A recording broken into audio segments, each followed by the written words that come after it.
What did I just watch? What did I just watch? I want to apologize in advance because what did I just watch? I'm going to apologize in advance because I don't typically, like, my channel, I don't really call out people or specifically talk about a person. But I just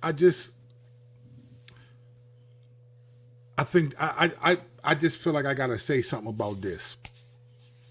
And so you can agree to disagree. This is the I disagree with you decade.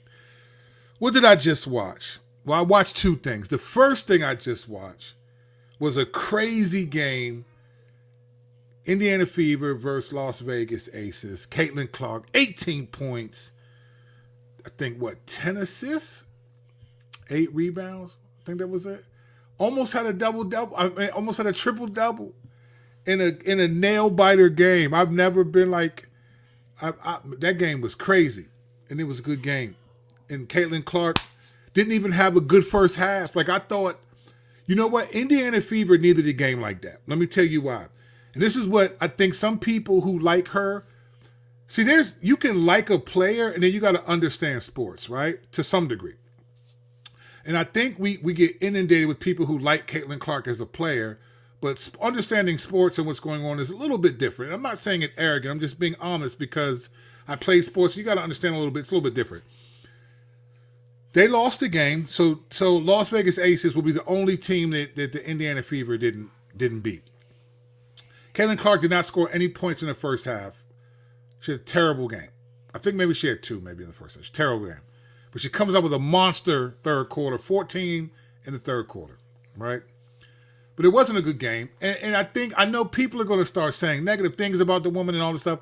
Let me tell you why, from a sports perspective, why what Caitlin Clark just happened to her was a good thing. They're going to the playoffs. You're playing the back-to-back world champions. They're going to have the best defensive schemes, and they know exactly what to do. So here's the gift and the curse. The curse is other teams that are going to watch what the Vegas Aces did to Caitlin Clark will try to imitate that kind of play to frustrate her in the playoffs. But if you're the Indiana Fever and you're Caitlin Clark, you had a terrible first half. You didn't score. Terrible first half. You had a few assists. It was terrible first half. And you're down by like double digits at half. Caitlin Clark comes back in the third quarter and is cooking. Chef Boyard Clark. Cooking. Drops 14 in the third quarter alone. And it's a dogfight. Brings her team back down to the point where it was like eventually down 2. And it was just, it could go either way. I mean, it really went down to the wire. It could go either way. I think people who don't like, the hate Kate Gate people, they're going to find ways to say, look at her, she didn't do this. This woman ended up almost with a triple-double. She almost had a triple-double, Slim. 18 points, 10 assists, 8 rebounds, almost had a triple-double. In a game where she didn't play good, 2 back-to-back games. The Las Vegas Aces, my buddy texted me because we was watching the game. He was like, they have her number. I said, well, barely. Because there was a lot of foul shots that got missed by the Indiana Fever that had they won. There was some fouls. She got 2 fouls early. There was a lot to this. But I think for her and for the Indiana Fever, this was a good loss. This was a good loss because you are getting better. This was against the back-to-back world champions. They got 4 Olympic gold medalists in their starting 5. There's not one player that played in the Olympics one player went to the Olympics, and I forgot what sport she did. That's crazy, right? So in the grand scheme of basketball, that was a good loss. If you don't understand basketball, you'll be disappointed, and you'll look at Caitlin Clark and what she shot and be like, man, she's not playing. No, this is how, like, you can't be a great player. Like, you know this, let me say this. You know why like, if you go somewhere, right, and you watch a movie and you leave and you're like, that was a great movie, right? Or that was like a really good meal. You know why you know that? You know why you say like that was a great movie or that was a good meal? You know that because you've seen bad movies and tasted bad food, right? If everything you ate was always great, you wouldn't know the difference. There would be no distinction. If it was always great, you wouldn't really know the difference. But you know something is really good because you tasted the bad. I've tasted some bad such and such. This was a good meal. I've seen some terrible movies. This was a great movie. When you're a basketball player, any athlete, but especially sports where you're going one-on-one with other people, right? A one-on-one component. You have to have a bad game, some bad games. Couple things. One, so that a good game becomes obvious. You got to know what it's like to not feel the touches, for the shots to not go in. You got to know that, right? To know when you're having a good game, it's like you're shooting in the lake, You got to understand that. The second reason why you need these bad games is because you got to know if you got the dog in you, As a Christian, a lot of Christians, particularly in America, we struggle with the concept of suffering. Even though the Bible says, indeed, 2 Timothy 3:12, indeed, all who desire to live a godly life will be persecuted. We struggle with suffering. We struggle with persecution because it's uncomfortable, right? But it's not until you go through some challenges. It's not until the Lord lets your circumstances be so difficult that your ability to walk away is easier than it ever has been, but you still trust the Lord, is when you realize, I really believe this thing. Because I'm not walking away just because I've had a tough season or because this happened or that happened. That suffering helps you realize, I actually do believe this. When you're an athlete and you have a bad game, you're having a bad game, you need those. You need a bad game because it'll show you what you got to do to get that good game. Whatever happened at halftime, I will tell you this. I've watched Indiana Fever play almost every game. Almost every game. I don't know if I've ever followed a team besides the Washington Commanders. That's a different conversation. I don't know if I've ever followed any team as much as this, right? I would say this. This is the first time, this is my perspective, obviously. This is the first time that I have seen whatever they said at halftime come out and make a difference. I've never seen Indiana Fever come into the third quarter and ball like this. They usually are up and they start getting smacked. They are the worst third quarter team in the league. Same with the Washington Commanders. That's not what we're doing right now. They're the worst third quarter team in the league, the Indiana Fever. But today, Caitlin Clark showed out. She showed out. If you're a Caitlin Clark fan or Indiana Fever fan, you should be encouraged. You should be excited to watch them play in the playoffs. Are they going to win it? Nope. I don't think so. But what they showed is they can adjust. You're D'ing up a tough team. At one point, the Las Vegas Aces, they looked a little shook. Ain't no such things as halfway crooks. You're scared to death and scared to look. You're shook. They look like they got hit in the mouth. But they're the two-time world champions with 4 Olympians that just won a gold. And they got something against, they don't like the hype that Caitlin Clark got. You know what I just realized today? I can't believe I just missed this. All the talk about Asia Wilson and Caitlin Clark. You know what I realized today? I don't know how I missed this. I was looking at the game and all of a sudden it dawned on me, wow, Asia Wilson is number 22. Caitlin Clark's number 22. And everyone's talking about this 22 more than that 22, even though this 22 has won 2 back-to-back championships. Stuff started to make sense, right? Starting to make sense here. But I'm going to be honest with you. That's not what I want to talk about. That's not why I'm here. That's not why I'm here. That's not why the red lights are on. It's the red light district right now. We need to talk about this. We can get into that game, and I thought it was a great game. I think it was a good loss. There are times losses are good for your team, especially right before the playoffs. This should give them, they didn't have a great game. Caitlin Clark didn't have a great game. Aaliyah Boston didn't have a great game initially. And Kelsey Miller was cooking in the first half. She had 19, I think, in the first half. She was cooking. They didn't have a great game, and they almost beat the 2-time world champions. They gave them some rep. They proved they're getting better. Caitlin Clark is just a rookie, fam. She's just a rookie. It's not like she's a seasoned vet. Like their whole squad has seasoned vets. She's a rookie and she's balling. And we can come back to this, but I need to take a few minutes. I won't try to do long because I saw something that about Caitlin Clark that I want to say is misleading, and this is why I say some of the things that I say, especially in the political realm. I want you to see something. I saw in getting ready to do this particular video, I saw another video, a thumbnail on YouTube that I thought caught. That was like, huh? And I thought, man, that's kind of. And I know this YouTuber. I don't know her, but I know that she's a Christian. She's a conservative, but I think it's fair because she put this out there publicly, and I typically don't do this. And it's not because she mentioned Caitlin Clark in and of itself, but there were a couple things that bothered me. Let me show you this thing I thought first. This is the first thing I saw that made me be like, huh. Here's what I saw, the thumbnail. It said this. White girls go woke. And it has Caitlin Clark and Taylor Swift.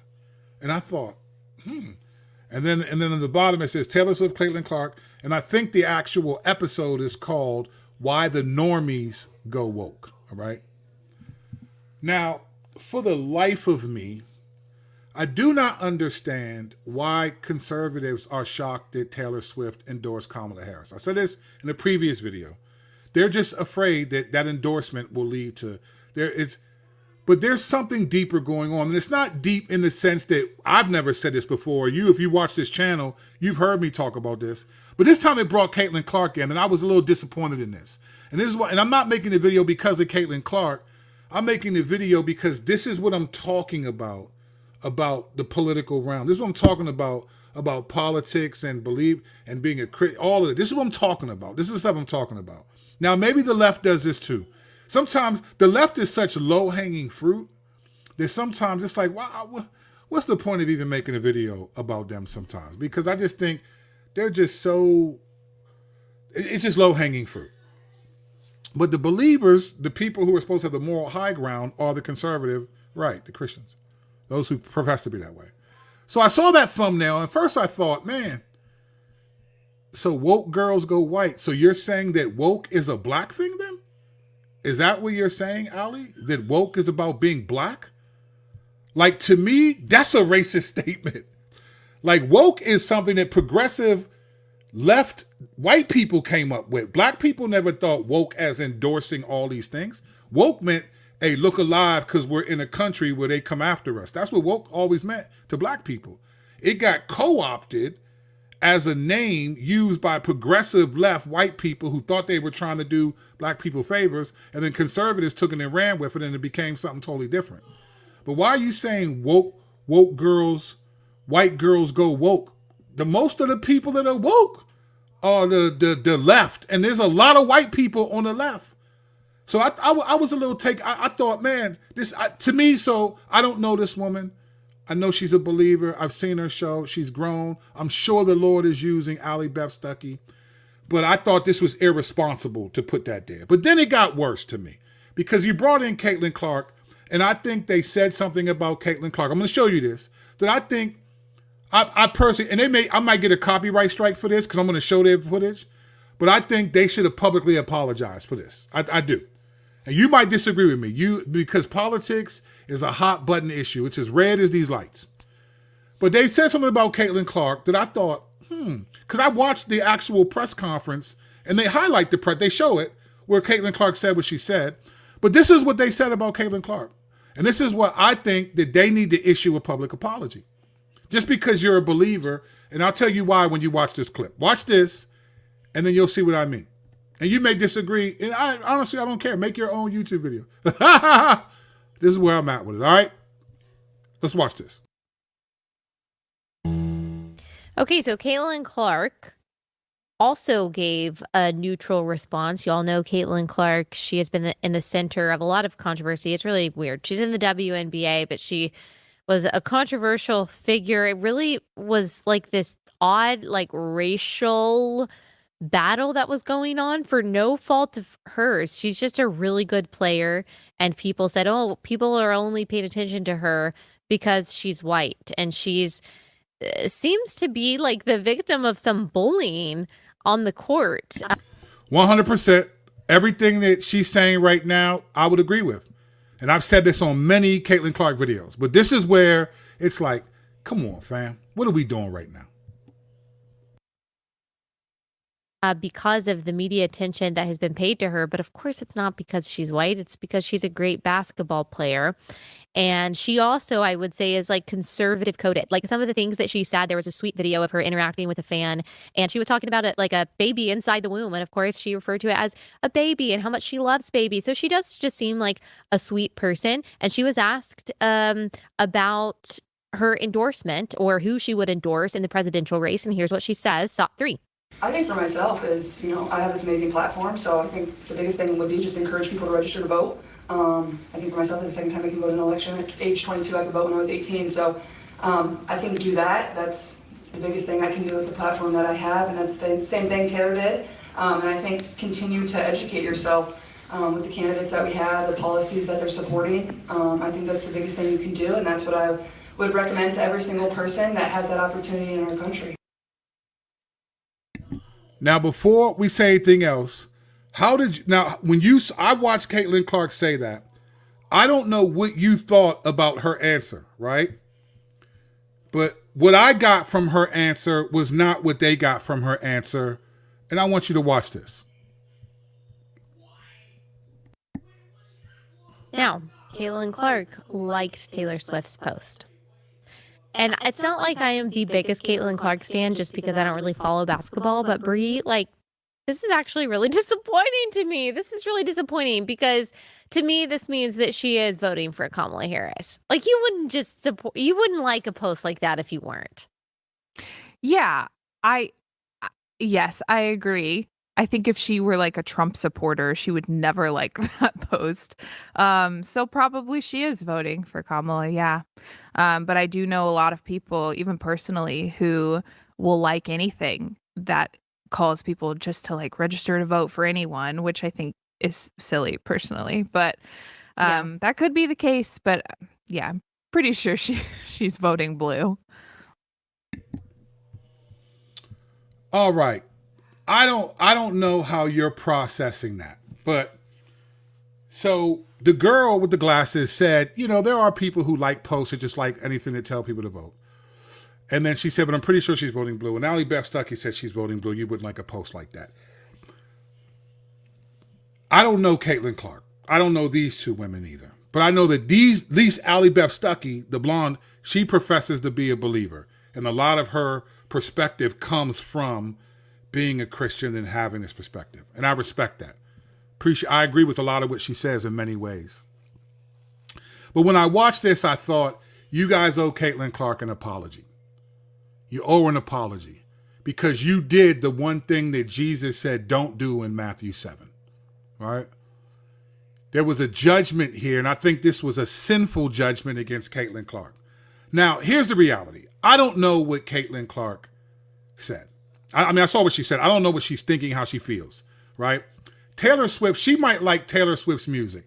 Taylor Swift, for girls like Caitlin Clark, is an icon, right? She's one of the most popular women in the world, a billionaire.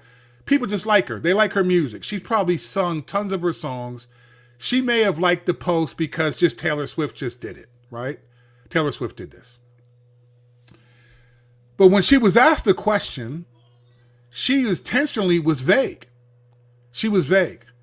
She could have said, I'm supporting. She just said, look, I just think you tell people to vote. Now, she said that. I don't follow her enough to know, did Caitlin Clark tell people to go vote? Maybe she posted it on her social media. But she was very vague. And when I saw Caitlin Clark's answer, when the original press conference, I thought, man, that girl's not trying. She doesn't care about this stuff. It's like the world is trying to force you in to like, what side are you on? So they can judge you. Like, who are you endorsing? Who are you with? And you could tell she was evading the question. All she said was, look, I got a big platform. I just want to encourage people to vote. And she said, like Taylor did. She didn't say, I agree with what Taylor said. She said, I think people should get out there and vote. This is my second time voting. I'm only 22. I think she said that. And again, I don't know her, but I think she said that to be like, why are you pressed to know what my vote is? I'm 22 years old. This is my second time voting. I just got finished playing a game, or I think I'm about to play a game. I'm not thinking about Caitlin Clark, I don't think cares about who's running for president right now. Maybe she does, but everything she says is, I'm trying to play ball. I'm trying to win, right? But Allie Beth Stuckey and this other girl said she's voting blue. You wouldn't do that if you vote blue. You don't know that. And what if Caitlin Clark does not want to vote blue, but she likes Taylor Swift, liked the comment, but didn't want to get it pulled into this political back and forth because it's so vitriolic. What if she evaded the question, like, look, because she's like, I'm not here for that. All throughout the year, Caitlin Clark in almost every interview has said stuff like, I'm not even on social media. I don't, I showed you guys a couple videos ago. I did a video saying that Caitlin Clark is a better basketball player, but Angel Reese is a better influencer. You look at Angel Reese's social media feed, it's up to date, it's videos, it's this, it's that. You look at Caitlin Clark's video, it was nothing. It only had like maybe 5 Twitter posts since she started in the WNBA. She's clearly not tripping off of it. And the way she plays basketball, to say that she's voting blue in a time where people get really offended at that, I think that's reckless. That's reckless. And this is what I mean about the political realm. There is a new Pledge of Allegiance.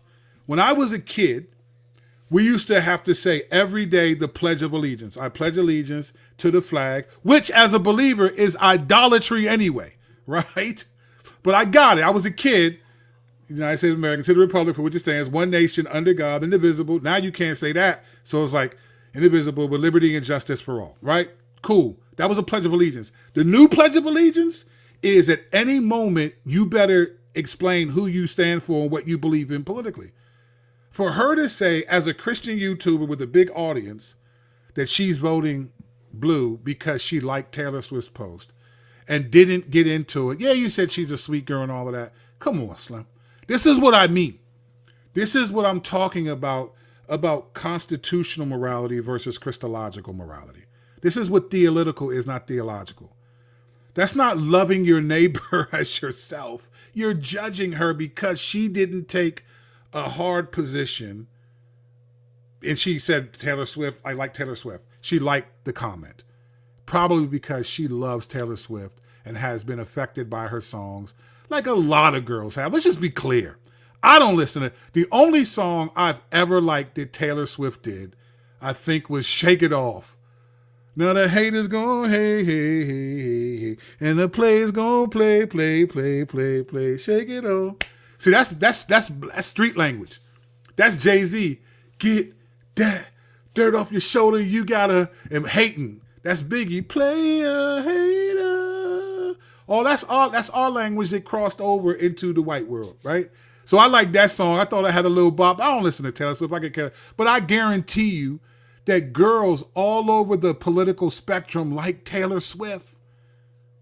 Like, just because she endorsed Kamala Harris, now you got this, and now you're lumping Caitlin Clark into it, and you don't know that. I personally think that Allie Beth Stuckey and them should issue a public apology. I think that's borderline slander.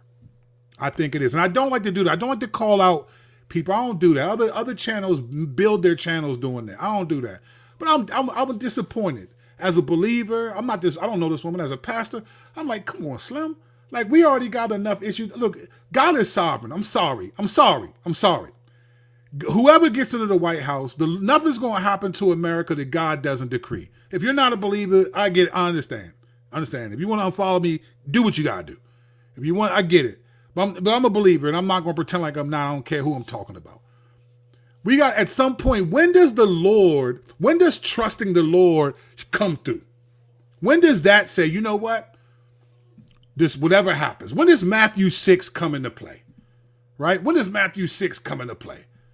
You know, for God takes care of the birds of the field, right? So of course he's going to take care of you. He says, let tomorrow worry about itself, right? Focus on today, right? Do not be anxious for anything. Where does Philippians 4 come in?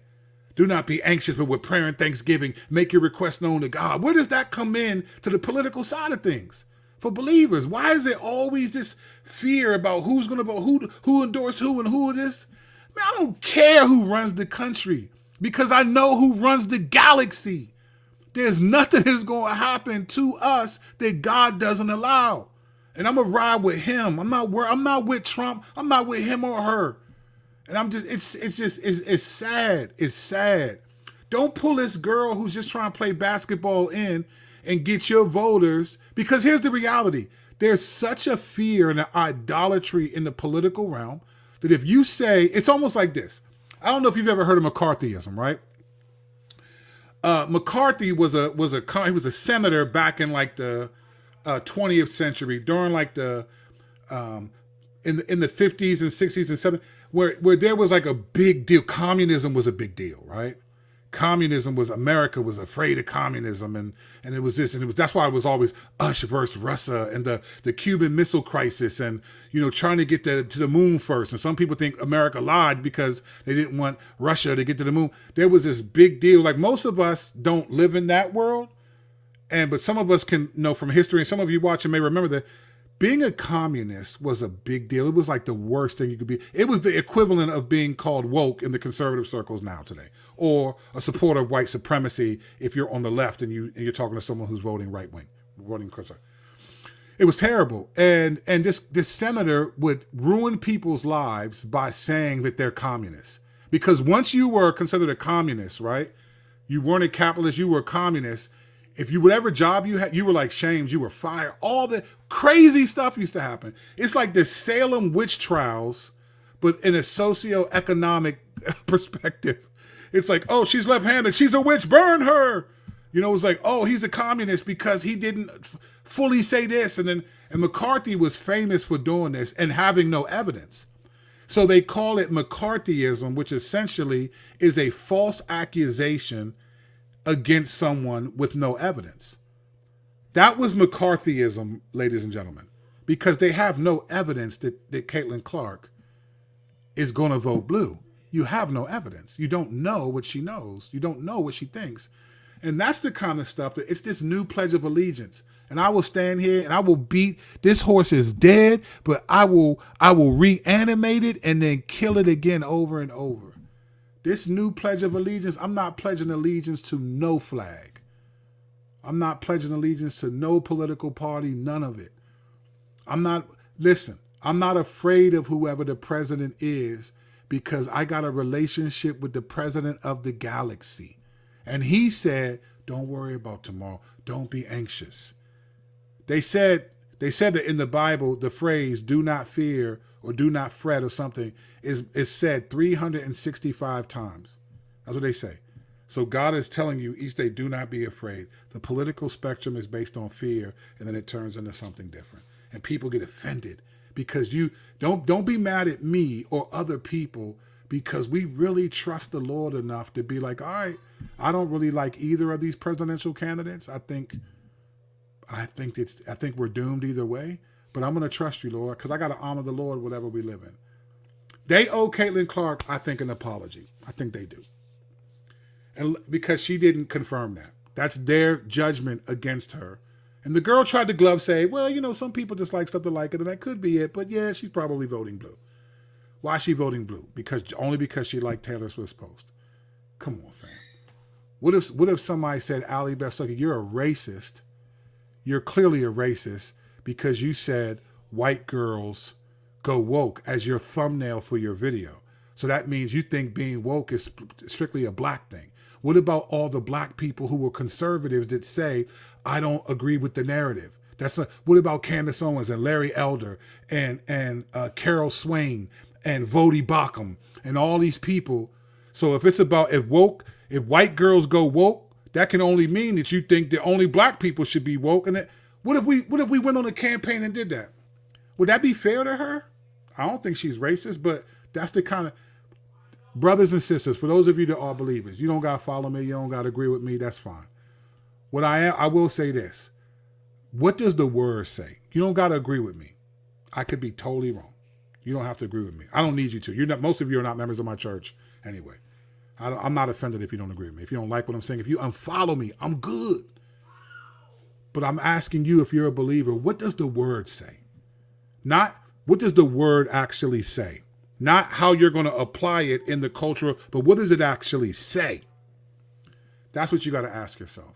I think this was irresponsible for Ali Beth Stuckey to say that. And if they give me a copyright strike, I'll take. So be it. But you should get a copyright strike. You should get a character strike for this one, because you shouldn't do that. Don't attribute to people a political agenda because they don't staunchly push back. Caitlin Clark wasn't trying. What's her name? Did the same thing. Angel Reese did the same thing. They tried to say, "So are you endorsing Kamala Harris?" She was like, I haven't done enough research, and she didn't want to answer that question. She didn't want to answer because they're basketball players. They're not tripped. They didn't want to answer that question. But what do I know? I'm glad to see that Indiana Fever had a great game. It was a tough game. It wasn't a great game. I'll say that. It was a good game, and that they can learn from this loss and come back on Sunday and play and win.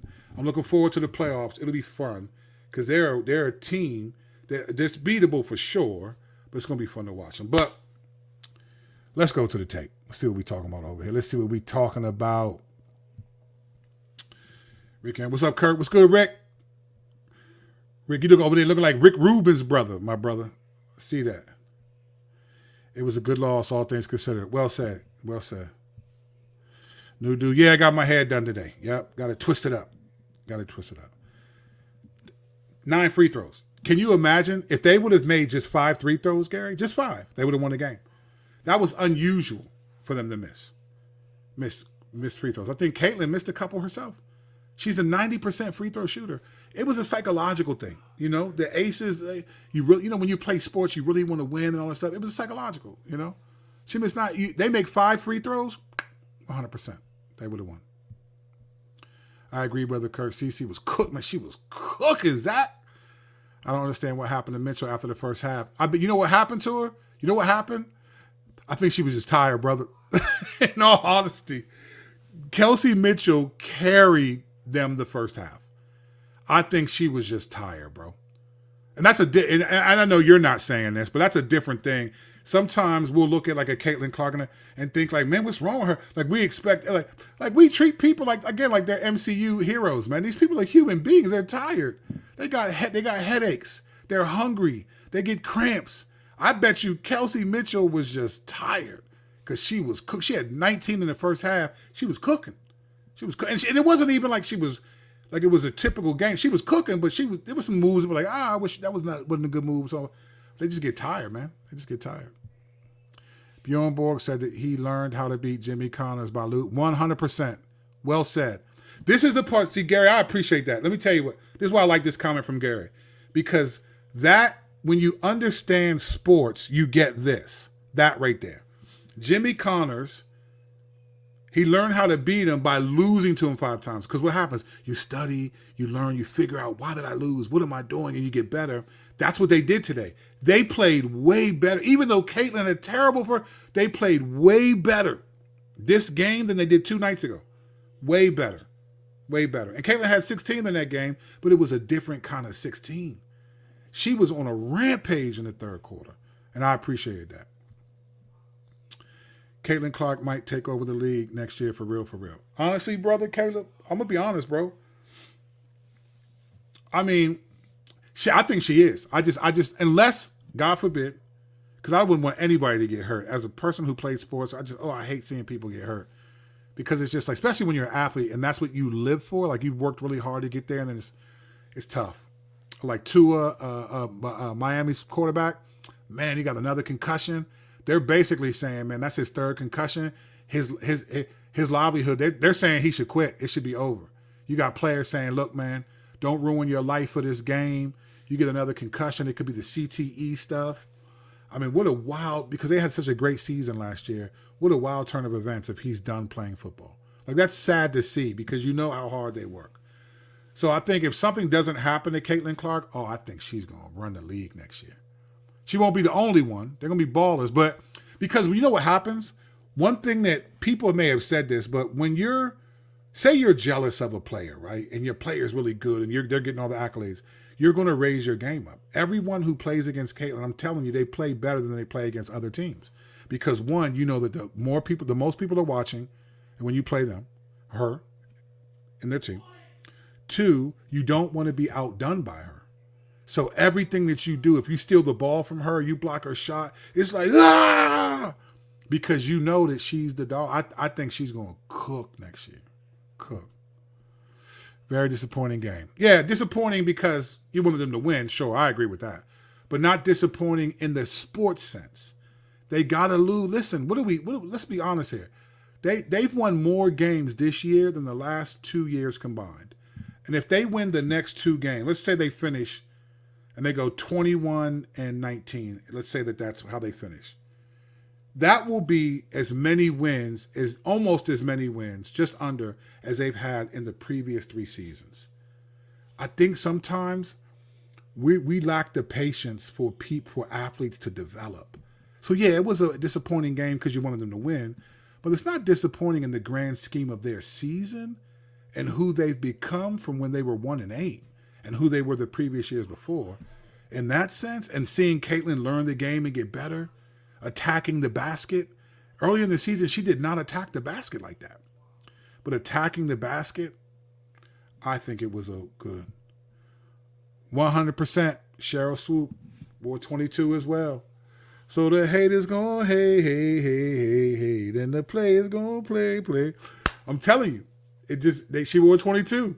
That could be it. It could be the I'm the best 22.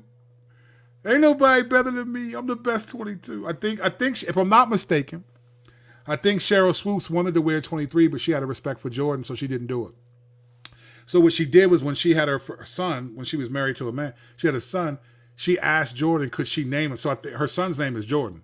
I thought it was kind of wild that you asked him for permission to make your son's first name his last name, but what do I know? But I think that there may be something there, bro. There may be something there with the 22.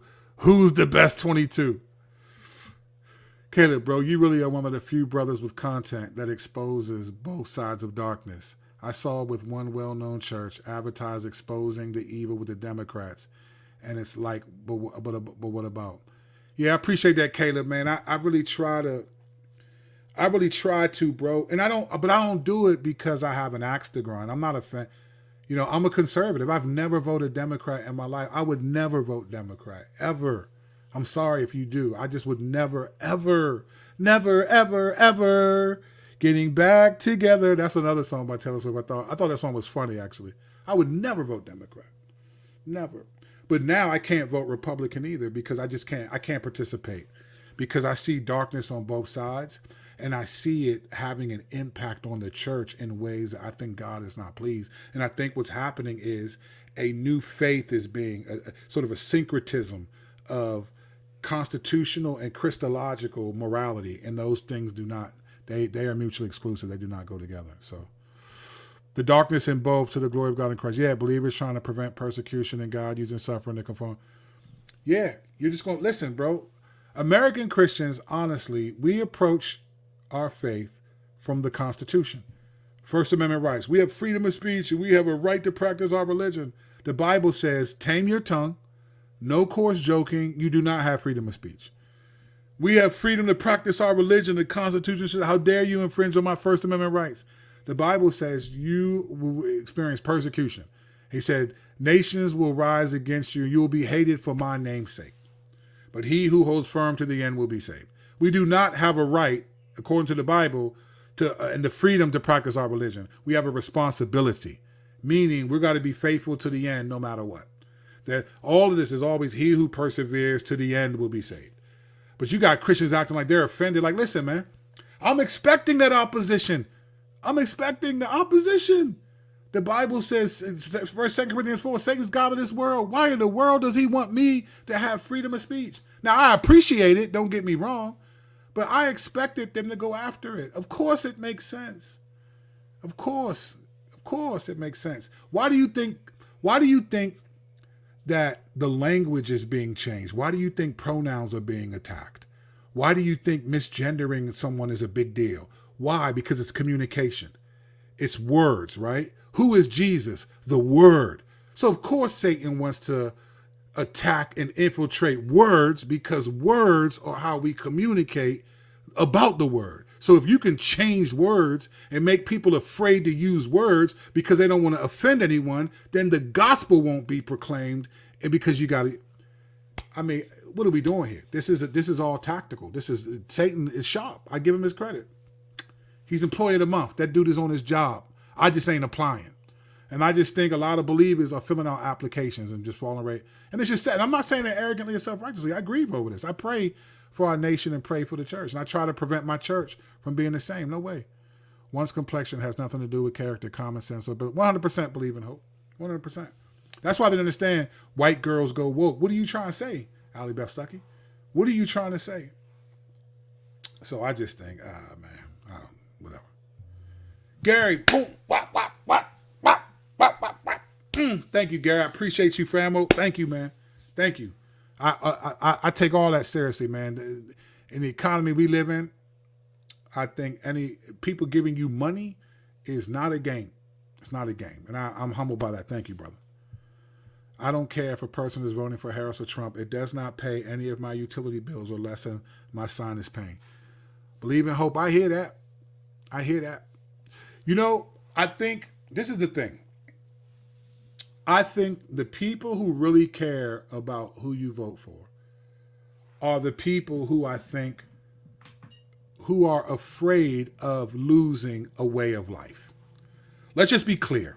One of the reasons why, now don't get me wrong, I thought Black Lives Matter, I hate to say what I'm about, because they're made in the image of God. They're still made in the image of God. But I did not like those women. I couldn't stand those. I hated it.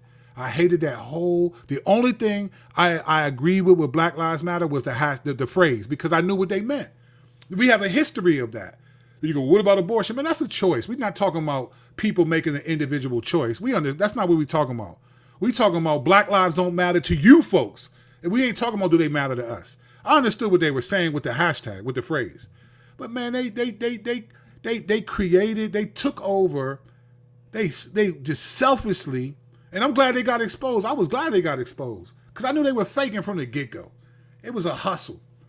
But what they did was they brought in Marxism. They started talking about Marxism. And that was one of the first times our country was really dealing with the socialist thing. And to be honest with you, the whole woke thing was really a fear of socialism, trying to turn our country into, that's where the woke thing came from. It was about Marxism and socialism, because people are so afraid to lose the way of life. And I think as a believer, I think that's not the way we live. I do not live in a fear of losing a way of life. Sure, would I hate it if certain things happen? 100%. I got 3 beautiful boys right over there doing their thing. 3 teenagers. Love them. My dudes. Do I want them to have a cush life? 100%. But I also recognize that that's not reality. That's not reality. Indeed, 2 Timothy 3:12, all who desire to live a godly life will be persecuted. Where's that at? I think it's sad in many ways. So I think I don't really care who a person votes for, in the sense that, but if I have someone that I know that's a member of my church that says, I agree with all these values, you'd be surprised, man. Some people, you know what? This is the thing. This is the other problem that I have. This is why I call it the new Pledge of Allegiance. Some people vote just because there are people, and you can say it's stupid, it's unwise. You can call it whatever you want. I know people who do not like or trust Trump, and I think there are very valid reasons to not like or trust that dude. And they do not want to vote for him. They do not want to vote. Or they might think, hey, I think they're wrong on immigration than these people are. I don't think that's wise necessarily. But let's just be honest. It's a tough issue. Trump said you were going to close the borders and make Mexico build the wall, and then you didn't, and then you're blaming Kamala Harris and them for all the immigration. What happened to the wall, fam? You ran on that in 2016. And Kamala they're politicians, man. They just lie.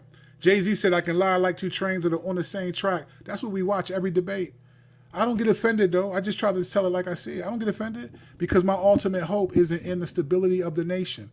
if we lose whatever we have and we suffer, I know that if my faith is intact, there's a better, my world is not this world. Jesus told Pilate, he said, are you a king then?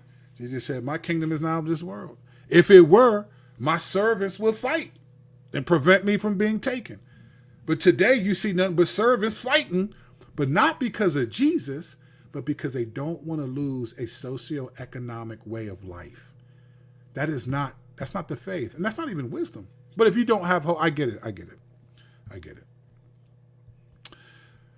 It's such a dumb question to ask at a press conference to begin with. CC answered the question. Bro, that's Zach. Zach, I hope me and you get to meet each other this side of glory, brother. We be on the same page. We should be Siamese twins, married to two other twins. That would be wild. We be on the same. I had the same thought. I thought when I watched her answer, I was like, good job, Kate, good job. Don't let them people try to pressure you. The media try to get you. Good job. Always looking to put somebody in a political place. It's the new Pledge of Allegiance. Who do you pledge allegiance to? The left or the right? Jesus. That's what I pledge allegiance to. Jesus. Do you remember in the press conference after, not the game before Las Vegas, they beat, I think it was Atlanta? And then that press conference, they asked Aaliyah Boston how, like, what she's been doing and how she's been growing. You know what she said? You remember her? Her answer was, she said, what have you been doing? She said, God. She said it was God. And then she got no reaction. She looked around for a second and then said, it's God. And then she said, I've been praying and just realizing I gotta, and you can see it. I think she's a believer. And she was saying, my faith is carrying me through. No reaction, nothing like that. I thought she answered the question flawlessly. I thought she did a great job. And I think Allie Beth Stuckey owes her an apology and says, I don't know who you're voting for. Even if you say, I hope you're not voting for that, that's fine. But this is what I mean. It's the new Pledge of Allegiance. And I don't think believers should be in that. Jose, what's good, baby? Facts. Boom. You know who went by they then? 100%. I was just Bones 420. I was just telling somebody else that. The only time in the Bible you see that, and you know what? And let me tell you why. Now, there's two ways you can process that, Bones 420. I call one of my sons Bones. It was funny, but you're Bones 420 USA. There's two ways to process that statement. One, you can be self-righteous towards the people, like, oh, they're just worshiping demons. Or you can be like Scripture, 2 Timothy 2:22 through 26, but particularly verse 26, where he says, look, perhaps God may grant, he's saying the servant of the Lord should not be quarrelsome, right? But with patience, explaining, gently correcting his opponents with patience. Perhaps God may grant them repentance since they have been taken captive to do the devil's will. See, here's why I'm not offended at the left and why I'm not offended at people who vote all of that. I'm not offended at the sexual acronym community, none of it. The reason why my heart goes out to them is because of this right here. The scripture says that people have been taken captive by the devil to do his will. We always think everyone just knows the truth and is so defiant. But the scripture also paints a picture of people who have been taken captive. These people need help, brother. That's why he said, the Lord's servant, read 2 Timothy 2:22 through 26. The Lord's servant must not be quarrelsome, right? We don't want to be judgmental and quarrelsome, and that's why I don't argue. I don't get offended at the left. I expect them to do what they do. Why? Because they've been taken captive to do the devil's will. I expect people on the right to do the same thing. If you're not a believer, you've been taken captive. Let's keep it real. Let's be honest. Let's not act like Melania Trump did not host log cabin Republicans in April in Mar-a-Lago and then May 7th in New York City and raised $1.7 million. You know who log cabin Republicans are? Those are LGBTQ Republicans. Let's not act like that's on the left. That's everywhere. That's all over the place. Peter Thiel is a billionaire who's one of the most staunchest conservatives, and he's married to a dude. He was speaking at rallies and said, I'm proud to be a gay man. What are we talking about? Like, stop insulting our intelligence. This is what I hate. Don't insult my intelligence. That's fine. There are values that I may agree with more over here and over here, but don't insult my intelligence. I know what's going on. I can see, I can read, I can hear, I can do research. Don't insult my intelligence. Trump flip-flopping. I don't believe nothing he says. I don't believe anything Trump says. I don't believe anything Kamala Harris says. The Democrats tried to put a man in front of us who looked like a bobblehead at the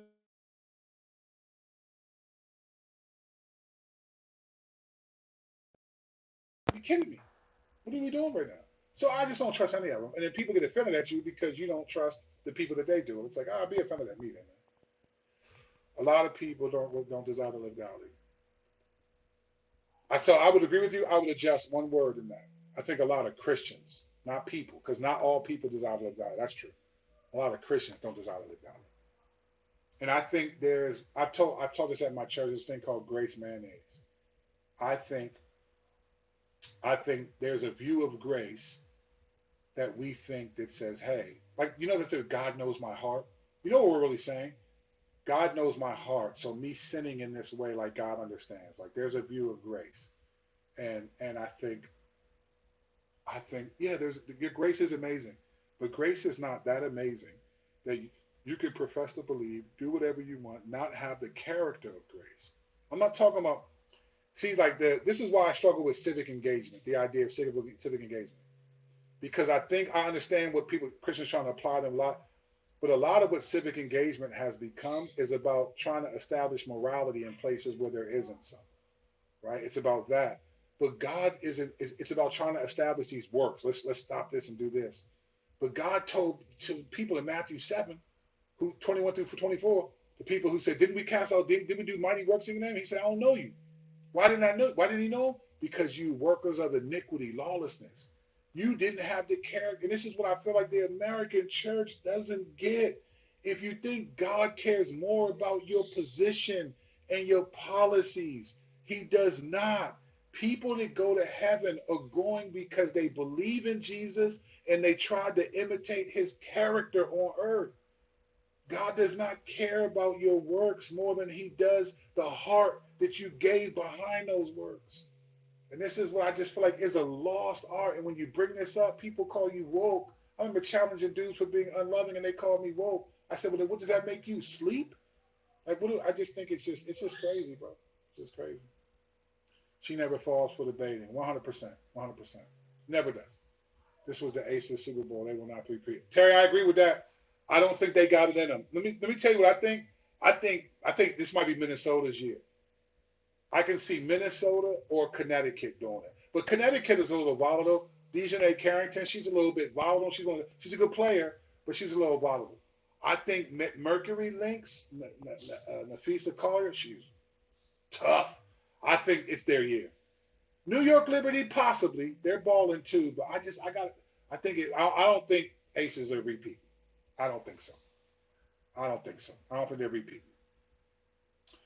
At this point, Clark has completely embarrassed the WNBA. 100%. She broke another record tonight. Broke another record. Oh, man, has she? And you know what? It's funny. You know what's sad is? She didn't have to embarrass the WNBA. She embarrassed them because they kept saying what she can't do and what she is not. And all she did was just prove it. She didn't talk about it. She hasn't slandered anyone that we know of. Now, when you watch her in the games, you can tell she's competitive and she's talking trash, talking to the refs. I get that, but I respect that. I play sports. I play competitive basketball. I was in a semi-pro basketball league at one point in my life. I've coached some. I get it. You get competitive. I get that. But I think that when we all get to hear her, she says all the right stuff, and so she's crushing the league because of it. People need help. They are lost. I be screaming this to my conservatives. I don't get it, brother. I don't get it, man. People are lost, bro. That's why Paul, if you read 1 Corinthians 5, read 1 Corinthians 5, 9 through 13, right? This is Paul's argument. He said, look, when I tell you not to associate with those who are sexually immoral, greedy, or idolaters, he said, I do not mean the world, because then you would have to go out of the world. But I say, don't associate with those who profess to be, who are brothers, who do these things, right? And he said, what have I to do with judging outsiders? God judges the outsiders. He said, purge the evil from among you. So here, Paul's perspective is, I'm not judging the world. And I'm not telling you to stay away from the world, because these are the people, they're the mission field. But conservatives, and both the left does it too. The left does it too. But because I'm a conservative, I'm going to go after them more because I'm disappointed in the way. They made the mission field the battlefield. These people are not the battlefield. The left is not the battlefield. LGBTQs are the battlefield of the mission field, friend. These people have greater problems than endorsing a candidate. If they don't have faith in Jesus Christ, they will spend eternity regretting that. And all you care about is who they endorse. That's the stuff that I'm just like, man, I can't. I can't. And I'm not trying to be arrogant and self-righteous. I'm a very flawed man. But I'm not faking though. I'm trying to honor the Lord. When I say this to you guys, I don't go cut and then I do everything opposite of what I'm saying. I'm the same dude on this camera, in my church, in my home. I'm the same dude. And I try to be that way because I want to honor the Lord. And it's just sad to me. It's just really sad. What I thought about this is that Caitlyn is completely elite. So someday, unfortunately, she will be absorbed into the blue. I mean, that's I don't. How do you know that, Terry? I mean, all honesty, we don't know. We just don't know.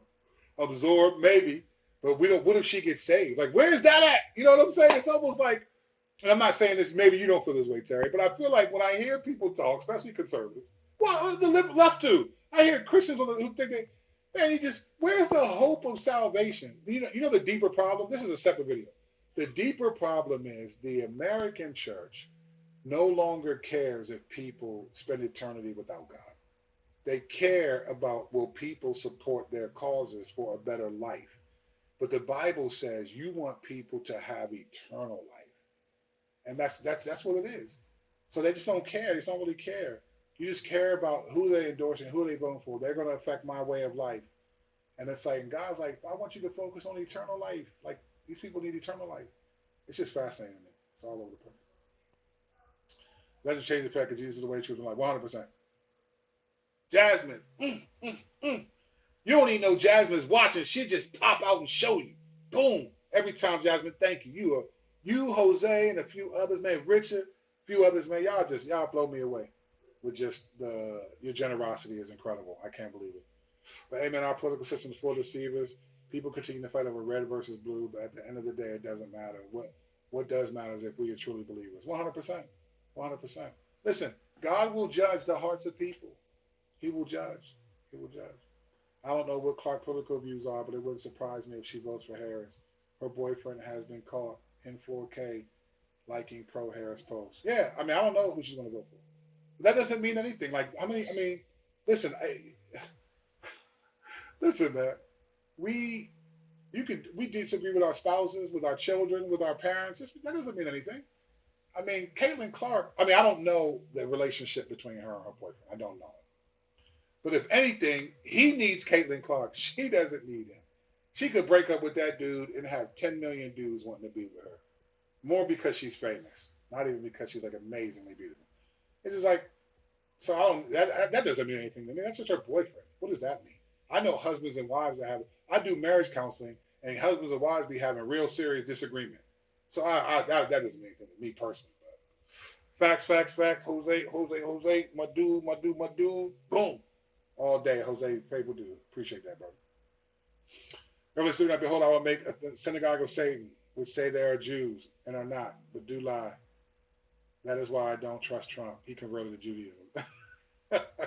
I'm sorry. I don't get the logic, but I didn't even know Trump converted to Judaism, so I'd have to get it. But I don't trust Trump. It had nothing to do with Judaism. I don't trust him because he says one thing and doesn't do it, and he has a pattern of that. I don't trust the dude because he's a serial adulterer and boasts about it. There's other I didn't even know he converted, but that wouldn't be the reason why I don't trust him. There's so many other reasons not to trust Trump. And there's so many reasons not to trust Kamala Harris. Like, believers, can we just cry out to the Lord, millions of us? Can we just do that and let the Lord work? He'll work for his people. We have no idea who he'd raise up, but we keep asking for a king like Israel did, and then this is what we get. It reminds me of Jonah. I think if we're honest, quite a few of us have a lot in common with him in the way he acted about 100%. Jasmine, you are on point like the scarecrow. 100%. Well, mine. Oh, good. Well, it wasn't as ashy as I thought. Sometimes when you black, it'll be ashy a little bit. I was like, dang, I ain't want to show y'all that. I 100% agree with that. I 100% agree with that. I think we're the Ninevites. We just don't. Remember that gospel message that Jonah said? Nineveh would be destroyed in 40 days. Selah, he was gone. That was all they needed. They said that, man, the king and everybody decreed the whole nation was in sackcloth and ashes. That was all they heard. That was not no gospel message at all. And he just sat there waiting for them to be destroyed. Ah, the Lord is good. And remember what he said? Remember the book of Jonah ends with God saying, "Did you not think I would care about these 140,000 people and their cattle?" It ends with a question. If I'm not mistaken, it ends with a question of God's care. I think modern day Christians in America, evangelical church, I think it's largely like Nineveh.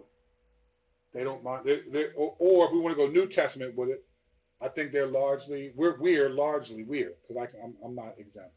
We are like the disciples in Luke 9 when they went to Samaria on Jesus' command to ask if he could walk through Samaria, and the Samaritans said no. And then they came back and told Jesus, and they said, "Should we call down fire to consume them?" And they said Jesus rebuked them.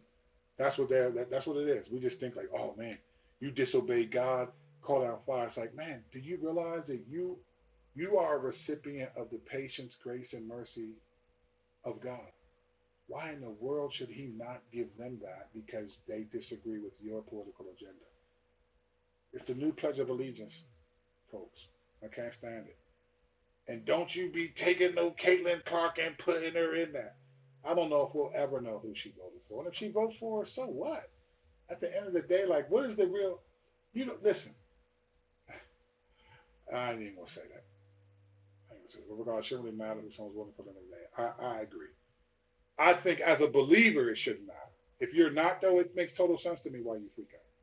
Or if you're a believer and you're theoletical, so you have a new faith, it's syncretism. You syncretistically have political morality and Christological, biblical morality, and you use the two. And now everything is about trying to bring society to a place of submission to God through moral law. And it didn't work for Israel in the Old Testament.